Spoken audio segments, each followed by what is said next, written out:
அனைவருக்குமே வணக்கம். நல்ல ஒரு சூழ்நிலையில வந்திருக்கிறேன்.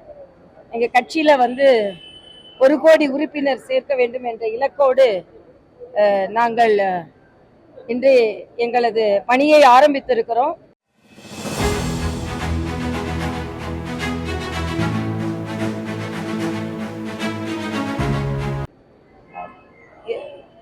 இருபத்தி 1ஆம் தேதி அதற்கான மாநிலத்தின் பயிற்சி முகாம் காஞ்சியில் நடந்தது. எத்தனை புதியவர்கள் அரசியலுக்கு வந்தாலும் நாங்கள் புதிய உறுப்பினர்களை சேர்ப்பதில் வெற்றிகரமாக எங்களது முயற்சியை மேற்கொள்வோம், அதில் பலனும் அடைவோம் என்பதை வலியுறுத்துவதற்காக நாங்கள் இன்று உறுப்பினர் சேர்க்கையை ஆரம்பித்திருக்கிறோம். மரியாதைக்குரிய பாரத பிரதமர் தான் செப்டம்பர் 1ஆம் தேதி புதிய உறுப்பினராக சேர்கிறார். ஏற்கனவே பாரத தேசத்தில் மட்டுமல்லாமல் உலகத்திலேயே பெரிய கட்சியாக 11 கோடி உறுப்பினர்களை கொண்ட கட்சியாக பாரதிய ஜனதா கட்சி இருக்கிறது. தமிழகத்தில் 42 லட்சம் உறுப்பினர்களை கொண்ட கட்சியாக இப்பொழுது நாங்கள் இருக்கிறோம். அதை 2 மடங்காக ஆக்குவதற்கான முயற்சியில் ஈடுபட்டு இருக்கிறோம். அதனால் நாங்கள் மிஸ்ட் கால் கொடுத்து எல்லா இளைஞர்கள், முதியவர்கள், புதியவர்கள், பெண்கள், படித்தவர்கள், படிக்காதவர்கள், அக்கறை உள்ளவர்கள், நாட்டின் மீது அக்கறை உள்ளவர்கள் எல்லோரும் இணைய வேண்டும் என்று நாங்கள் கேட்டுக்கொள்வதற்காக வந்திருக்கிறோம். முத்தமிழ் முருகன் மாநாட்டிற்கு முதலில் நான் எனது வணக்கத்தை நான் தெரிவித்துக் கொள்கிறேன். ஆனா இது ஆன்மீக பூமி தான். யார் வேண்டுமானாலும் சனாதன தர்மத்தை கூட எதிர்த்து பேசினால் கூட அவர்கள் ஆன்மீகம் பேசாமல் இனிமேல் தமிழகத்தில் அரசியல் செய்ய முடியாது என்பதை இந்த முத்தமிழ் முருகன் மாநாடு உணர்த்துகிறது. 1. 2வது, ஓட்டுக்காக நாங்கள் எதை வேண்டுமானாலும் செய்வோம், இதுவும் அதில் ஒரு யுக்தி தான். ஆக அதையும் அவர்கள் செய்திருக்கிறார்கள். 2வது. 3வது, இதே போல ஒரு சிறுபான்மையின மாநாடு, சிறுபான்மையின மக்களின் நம்பிக்கைக்குரிய மாநாடு எந்தாவது ஒரு பகுதியில் தமிழகத்தில் நடந்ததென்றால் அங்கே முதலமைச்சர் போய் தொடங்கி வைக்காமல் இருப்பாரா?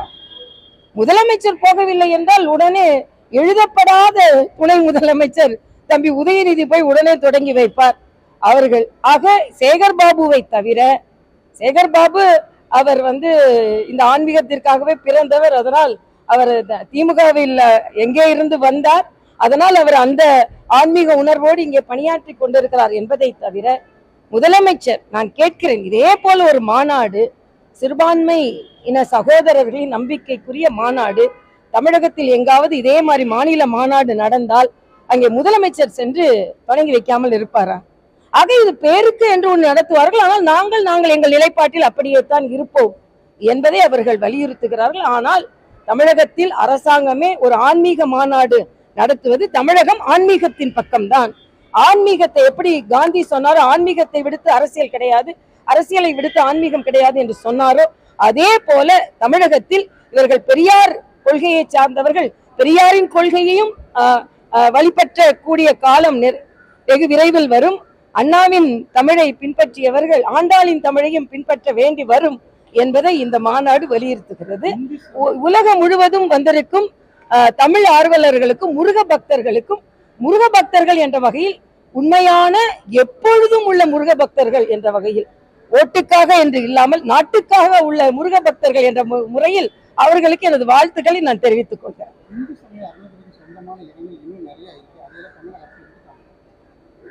இல்ல, நிறைய என்ன எடுக்க வேண்டி இருக்கிறது. ஏனென்றால் இந்து அறநிலையத்தை பொறுத்த மட்டில் அது மட்டும் இல்ல, இன்னும் அவர்கள் பல முன்னேற்றங்களை பல கோயில்களில் செய்ய வேண்டி இருக்கிறது.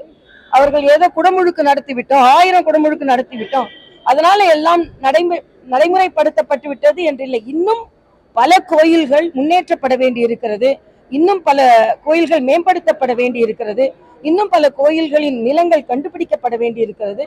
இதையெல்லாம் செய்ய வேண்டும் என்பது எனது ஆசை.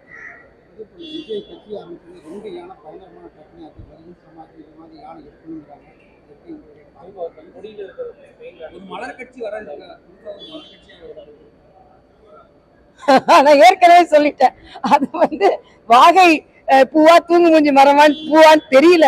ஆனா தாமரை மலர் அங்கல்ல, தாமரை மலர் எங்களுக்கு சொந்தமானது. அதே மாதிரி பகுஜன் சமாஜ் கட்சியோட சார்ந்த சகோதரர் யானை அவர்களுக்கு சொந்தமானதுன்னு சொல்றாங்க. அது சட்ட ரீதியாக ஒரு சில கருத்துக்களை சொல்கிறார். தம்பி விஜய் அந்த அவரின் கட்சியை சார்ந்தவர்கள் சட்ட ரீதியாக அதில் தவறு இருந்தால் அதை மாற்றிக்கொள்ள வேண்டும் என்பதுதான். ஆனா விமர்சனங்கள் இல்லாமல் ஒரு கட்சி நடைமுறைப்படுத்த முடியாது. அதனால் விமர்சையாக ஆரம்பித்தாரோ இல்லவோ விமர்சனத்தோடும் ஆரம்பித்திருக்கிறார். அதனால் அவர் என்ன ஏது என்று பார்த்து மாற்றங்கள் இல்லாதது எதுவும் கிடையாது. அதனால் இன்னொருவரை புண்படுத்தாமல், இன்னொரு கட்சியை புண்படுத்தாமல் என்ன மாற்றங்கள் செய்ய வேண்டுமோ மாற்றங்கள் செய்யட்டும், அவ்வளவுதான். மரியாதைக்குரிய பாரத பிரதமர் உக்ரைனுக்கு போயிருப்பது உலக தலைவர்களுக்கு ஒரு முன்னுதாரணம். அது மட்டுமல்ல, பல மணி நேரம் ரயிலில் அவர் பயணம் செய்திருக்கிறார். இங்க நம்ம இங்கிருந்து வேலூருக்கு போறதுக்குள்ளேயே ரயில்ல பயணம் செய்யறார் அப்படின்னு பெரிய விளம்பரம் செய்து கொள்கிறார்கள். ஆனால் உக்ரைன்ல விமானங்கள் போக முடியாத இடங்களில் சென்று அங்கே உள்ள உக்ரைன் போரினால் பாதிக்கப்பட்டவர்களை காணொலி காட்சி மூலமாக பார்த்து அவர்களோடு நான் இருக்கிறேன் என்று சொல்வது உலக அமைதிக்காக மரியாதைக்குரிய பாரத பிரதமர் அவர்கள் முயற்சி செய்து கொண்டிருக்கிறார். இன்னும் சொல்ல போனா வருங்காலத்துல உலக அமைதிக்கான பல நாடுகளில் உள்ள பிரச்சனைகளை தீர்ப்பதற்காக ஒரு நோபல் பரிசு கொடுக்க வேண்டும் என்றால் அது நம் பாரத பிரதமருக்கு தான் கொடுக்க வேண்டும் என்ற அளவிற்கு அவர் பணியாற்றுகிறார். இணக்கமான சூழ்நிலை எப்பவுமே எங்களுக்கு பிணக்கமான சூழ்நிலை தான். அவங்க கொள்கை வேறு, எங்கள் கொள்கை வேறு. அவர்கள் ஒரு கட்சி தனது தலைவரின் நாணயத்தை வெளியிடுவதற்கு அழைத்த போது எவ்வளவு விமர்சனங்கள் இவர்கள் வைத்தாலும் நாகரீகமான அரசியலை முன்னெடுத்து செல்ல வேண்டும் என்று மத்திய அரசு ஒரு ஆரோக்கியமான அரசியலை முன்னெடுத்து சென்றிருக்கிறது. ஆனால் கொள்கை ரீதியாக ஏன்னா ஏற்கனவே வாஜ்பாய்ஜி அவர்கள் இருக்கும் பொழுது எங்களோடு கூட்டணி வைத்திருந்தவர்கள் திராவிட முன்னேற்ற கழகம். ஆனால் இன்று ஒரு மாற்று அரசியலை முன்னெடுத்து செல்வதுதான் எங்களது கொள்கையாக இருக்கிறது. அதனால் திராவிட முன்னேற்ற கழகத்தோடு கூட்டணி என்பதெல்லாம் அந்த நாணய விழாவோடு போய்விட்டது என்பதான் எனது கருத்து.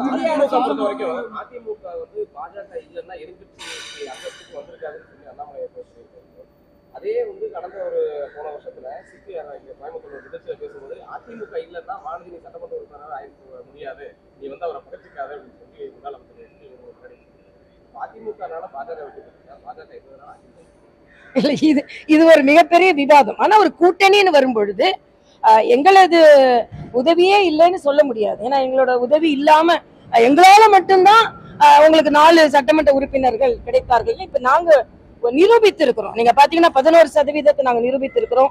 கூட்டணியா 18% நிரூபித்து இருக்கிறோம். 70 இடங்களுக்கு மேல 2வது இடத்தை நாங்கள் பெற்று இருக்கிறோம். அப்ப எங்களுக்கு என்ற ஒரு வாக்கு வங்கி இருக்கிறது என்பது நாங்கள் சொல்லால் அல்ல, செயலால் நிரூபித்து காண்பித்திருக்கிறோமா இல்லையா? ஆக அந்த எண்ணிக்கை பதில் சொல்லும் என்பது எனது கருத்து. அவர்கிட்ட தான் கேட்கணும். இல்ல, இத மாதிரிதான் திராவிட முன்னேற்ற கழகம் முருகனை எதிர்த்தவர்கள், ராமனுக்கு செருப்பு மாலை போட்டவர்கள், இல்ல ராமன் தான் எங்களோட வழிகாட்டி என்று ஒரு அமைச்சர் பேசுகிறார். சமூக நீதி காவலரே ராமன் தான், அவர் வழியில தான் திராவிட முன்னேற்ற கழகம் நடைபெறுகிறதுன்னு சொல்றாரு. அதே மாதிரி முருகனை எதிர்த்தவர்கள் இந்த முருகனுக்கு மாநாடு நடத்த வேண்டி இருக்கிறது. ஒன்றியத்தை ஒன்றியம் என்று சொன்னவர்கள் மத்திய அரசு என்று சொல்ல வேண்டி இருக்கிறது. ஆக யாரெல்லாம் பாஜகவின் கொள்கைகளை எதிர்த்தார்களோ, இந்து தர்மத்தின் கொள்கைகளை எதிர்த்தார்களோ, அவர்களெல்லாம் அதை நோக்கி வர வேண்டிய காலத்தின் கட்டாயம் வந்துவிட்டது என்பதைத்தான் முதல்வரின் மத்திய என்ற வார்த்தை காண்பிக்கிறது.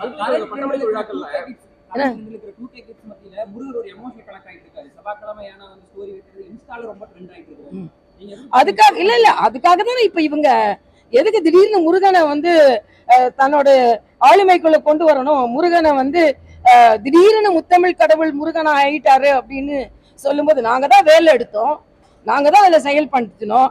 ஆனா அப்பொழுது இதே முருகனை மிக கீழ்த்தரமாக ஒருவர் பேசினார். அப்ப நடவடிக்கை எடுக்கல. அந்த நடவடிக்கை எடுக்காததுனால தான் அன்றைய தமிழக தலைவர் வேல் யாத்திரையை நடத்த வேண்டிய கட்டாயம் ஏற்பட்டது. ஆக நீங்க அன்னைக்கு முருகனை நிந்தனை செய்தவர்களை எந்த வித, ஏன்னா நாம இவங்களை பிடிச்சிட்டா மத்தவங்களோட ஓட்ட பிடிக்க முடியாதோ அப்படின்ற ஒரு பயத்தோடே நீங்கள் பணி செய்து கொண்டிருந்தீர்கள், பயணம் செய்து கொண்டிருந்தீர்கள். இன்னைக்கு நீங்க முருகனை பாராட்டலனா, ஆன்மீகத்தை நீங்கள் கையில் இல்லை என்றால் 2026 உங்களுக்கு மிகப்பெரிய கேள்விக்குறியாகி விடும் என்பதற்காக அவர்கள் இப்போது முருகனை பிடித்துக் கொண்டிருக்கிறார்கள் என்பதுதான் எனது கருத்து. இல்ல, இது மத்திய அரசின் அறிவிப்பில்லை. நானே இப்போ தெலுங்கானால துணை வேந்தரா இருக்கும் பொழுது இப்ப ஒரு மாற்றம், அதாவது ஆங்கிலேயர்களின் ஷேடோ எங்கெல்லாம் இருக்குதோ, உதாரணத்திற்கு இப்ப வந்து காதில உடை அணிகிறோம், அதனால அந்த கருப்பு அங்கி அந்த கருப்பு தொப்பி வந்து ஆங்கிலேயர்களின் ஒரு அடையாளம். இப்ப என்னன்னா காதில போட்டு போடுறோம், காதில அங்கவஸ்திரம் போட்டு குழந்தைங்களுக்கு பட்டமளிப்பு விழா நடத்துறோம். இது 4-5 ஆண்டுகளாக தெலுங்கானாவிலே நான் வேந்தரா இருக்கும்போது நடைமுறைப்படுத்தப்பட்டு விட்டது. அதனால இது ஒன்று புதிதில்லை. ஆங்கிலேயர் மோகத்தில் இருந்து அந்த நாகரிகத்திலிருந்து நம் நாகரிகத்திற்கு மாற்றுவதற்கான நடவடிக்கை இது.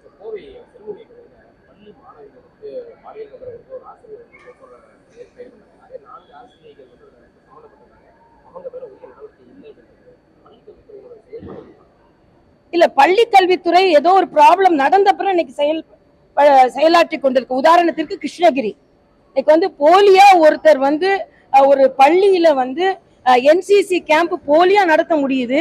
அங்கே வந்து பாலியல் பலாத்காரம் செய்துட்டு அந்த குழந்தைக்கு அதிகமா மெடல் கொடுத்து அதை அவர்களை காப்பாற்றிக் கொள்ள வேண்டி இருக்கிறது என்ற சூழ்நிலையெல்லாம் பள்ளி கல்வித்துறையில இன்னும் அதிக கவனம் இதுல செலுத்த வேண்டும் என்பதுதான். பள்ளி கல்வித்துறை என்பது பள்ளி கல்வியில மட்டும் இல்ல, அந்த குழந்தைகள் எந்த அளவிற்கு பாதுகாப்பாக இருக்கிறார்கள். இன்னொன்னு, பாட புத்தகத்தை எதையெல்லாமோ நீங்க வந்து இலவசமா கொடுக்குறீங்க, பாட புத்தகத்தின் விலையை கடுமையாக ஏற்றி இருக்கிறீர்கள். ஆக இதெல்லாம் ஒரு குழந்தைகளின் வருங்காலத்தில் அதிக அக்கறை இல்லை என்பதைத்தான் காண்பிக்கிறது. பாலியல் பலாத்காரம் என்பது, பாலியல் சீண்டல்கள் என்பது மிக கவனமாக கவனிக்கப்பட வேண்டியது. இப்போ கோயம்புத்தூர் மருத்துவக் கல்லூரியில கூட அவர்களுக்கு மருத்துவர்களுக்கு சரியான தங்குமிடம் இல்லை அப்படின்ற ஒரு செய்தி வந்திருக்கிறது. ஏறக்குறைய எல்லா மருத்துவக் கல்லூரிகளும் நாங்கள் தொடர்பு கொள்ளும் பொழுது அதனால அரசாங்க பள்ளிகளும் சரி, தனியார் பள்ளிகளும் சரி, அரசாங்க மருத்துவமனைகளும் சரி, தனியார் மருத்துவமனைகளும் சரி, அங்கே படிக்கும் குழந்தைகள் பாதுகாப்பாக இருக்க வேண்டும் என்ற உறுதிப்பாட்டை தமிழக அரசு மேற்கொள்ள வேண்டும் என்பது எனது கருத்து. இன்னொன்று, தமிழக அரசு எந்த குற்றம் சாட்டப்பட்டாலும் அதுல சில பேரை காப்பாற்ற வேண்டும் என்ற காரணத்திற்காக அதில் சில பேர் பலியாகி விடுகிறார்கள். திடீர்னு அவங்களுக்கு ஆக்சிடென்ட் ஆயிடுது, திடீர்னு அவங்க எலிமருந்து சாப்பிட்டு விடுகிறார்கள். முழுமையான விசாரணை வேண்டும். இன்னும் வேங்கை வயலை இன்னும் விசாரிக்க முடியாமல் இருந்து கொண்டிருக்கிறது. இதான் எங்க சமூக நீதி. ஆக எல்லாவற்றிலும் தமிழக அரசு கவனம் செலுத்த வேண்டும். இதில் முற்றிலுமாக அவர்கள் தோல்வி அடைந்து கொண்டிருக்கிறார்கள் என்பது எனது கருத்து.